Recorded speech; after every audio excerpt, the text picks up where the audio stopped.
សូមគោរពជំរាបសួរពុកម៉ែបងប្អូនទាំងអស់គ្នាជាទីមេត្រីថ្ងៃនេះដែរខ្ញុំបាទសូមធ្វើការបង្ហាញអំពីឫស្សីខ្មៅបាទនេះគឺជាដើមឫស្សីដែលមានពណ៌ខ្មៅបាទហើយសាច់ខាងក្នុងពណ៌ដូចឫស្សីធម្មតាដែរទេអ្វីដែលសំខាន់គឺសបកខាងក្រៅនេះខាងក្រៅនេះគឺមានពណ៌ខ្មៅបាទ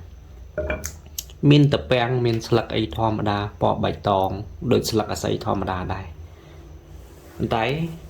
ដែលឡែកហ្នឹងអាស័យហ្នឹងគឺគេហៅថាអាស័យខ្មៅអាស័យខ្មៅហ្នឹងអត្ថប្រយោជន៍ខ្លាំងពូកែស័ក្តិសិទ្ធិទៅលើជំនឿពូជអាស័យនេះអត់សូវមានទេនៅតាមតំបន់ភ្នំដែលមានចិត្តទឹកសើមត្រជាក់រស់ដោយទឹកសន្សើមបាទពួកប្រភេទអាស័យហ្នឹងណាហើយនៅក្នុងជំនឿមន្តអាគមគាថាហ្នឹងគឺមានលក្ខណៈពិសេសមែនតើអាស័យខ្មៅហ្នឹងគេយកទៅ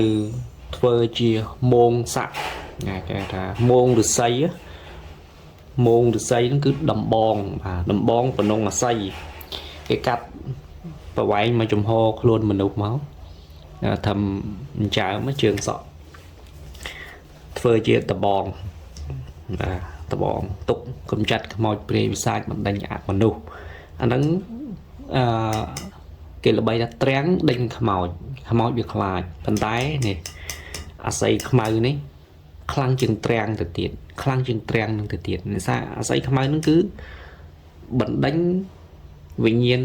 អមនុស្សអាបធ្មប់ខ្មោចព្រាយវិសាចមកគឺអាស័យខ្មៅនឹងឯងគេយកទៅធ្វើថ្នាំដាំទឹកហូបបាទដោះអំពើក៏បានដែរយកទៅធ្វើជាថ្នាំតម្រងនោមក៏បានថ្នាំទឹកនោមផ្អែមក៏បានហើយមេថ្នាំបាទអាស័យធម្មតាគេយកធ្វើថ្នាំចម្រើននយោថ្នាំតម្រងនោមធម្មតាដែរតែអាស័យខ្មៅនេះរឹតតែមានជាតិថ្នាំច្រើនជាងបាទហើយ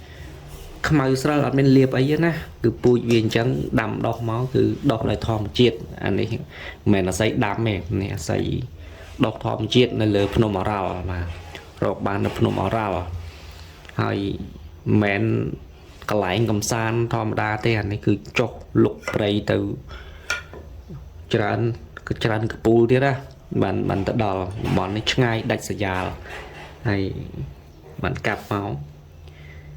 ប្របាក់ជូនទៀតអត់បានច្រើនទេវាធ្ងន់បាទធ្ងន់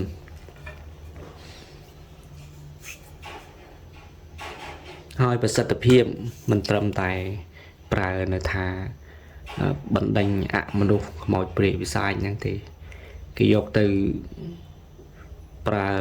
ក្នុងការដោះអំពើធ្វើជាឈើចាដោះអំពើបាទឈើចាសូមបង្ហាញគំរូមួយបាទពាក់ព័ន្ធជាមួយនឹងឈើចាស់ដោះអំពើគឺយើងឆ្លាក់រូបបាទឆ្លាក់រូបខាងលើមកឲ្យធ្វើជាដងចាខ្លះទៅគេធ្វើខ្លីឯងមួយឆ្អាមឯសម្រាប់ចាប៉ុន្តែនេះមកទឹក9បាទខនាតមកទឹក9ហ៊ុនចាដោះអំពើអញ្ចឹងអាស័យខ្មៅគឺយកទៅធ្វើអញ្ចឹងបានបាទយកទៅសាងជាដងចាដោះអំពើបានដងចាកថាគេមានមុខចាខាងលើនេះគេមានដែកបាទហើយក្រៅពីដងចាដោះអំពើអាស័យខ្មៅហ្នឹងក៏យើងយកទៅធ្វើគេថាធ្វើជាកម្មបាទខ្សែកក៏បានកម្មខ្សែដៃក៏បានដាក់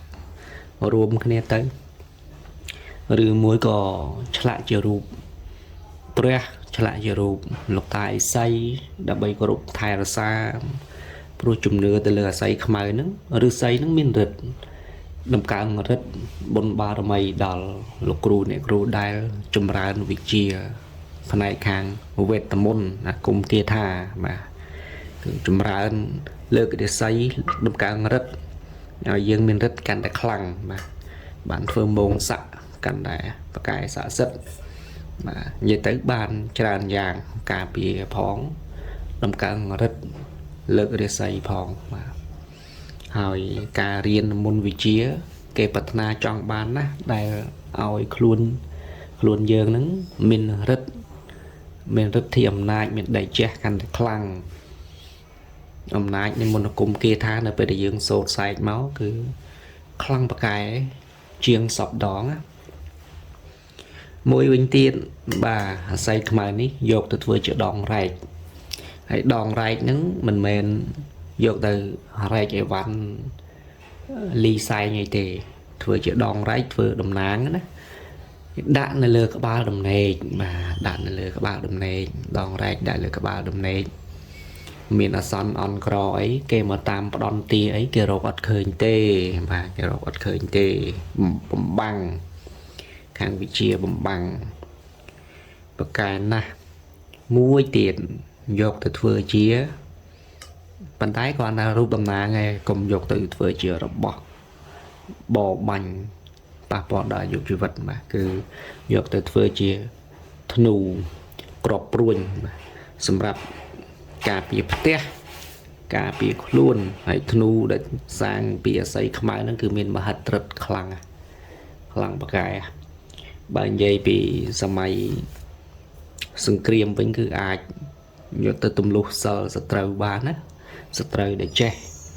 ស្បែកគង់ស្បែកស្វិតកម្មមុតដុតឆេះអីគេរកដងរាច់បាក់ឬមួយក៏រកអាស័យខ្មៅហ្នឹងអាស័យខ្មៅក៏រកអត់បានអាពូជសុតបានតែអាពូជគេដាំតគ្នាបាទនេះសុតចេញមកពីព្រៃបាទអញ្ចឹងគេយកទៅធ្វើជាធ្នូស្នាលធ្នូជាក្របព្រួញបាទទុកទម្លុះសិលមុនរបស់សត្រូវដែលគាត់ចេះស្បែកស្វិតដល់ពេលយើងប្រើធ្នូអាស័យខ្មៅក្របព្រួញអាស័យខ្មៅដាក់ទៅធ្លុះទប់អត់ជាប់ទេអញ្ចឹងគឺអានុភាពខាងទម្លុះបាទឲ្យធ្លុះកំចាត់មុនខ្មៅបាទអាស័យខ្មៅកំចាត់មុនខ្មៅខ្លាំងប្រកែហើយបើបានរបស់នឹងដាក់តាមខ្លួនបាទសម្ដៅដល់អ្នករៀនមុនវិជាគឺដឹងតែឆ្ងាញ់តែកាត់មកបែបហ្នឹងហើយប្រហែលជាដាំអត់ដោះទេអាចដាំអត់ដោះទេតែបើយើងយកទៅដាំបានដោះមានពូជបន្តក៏វា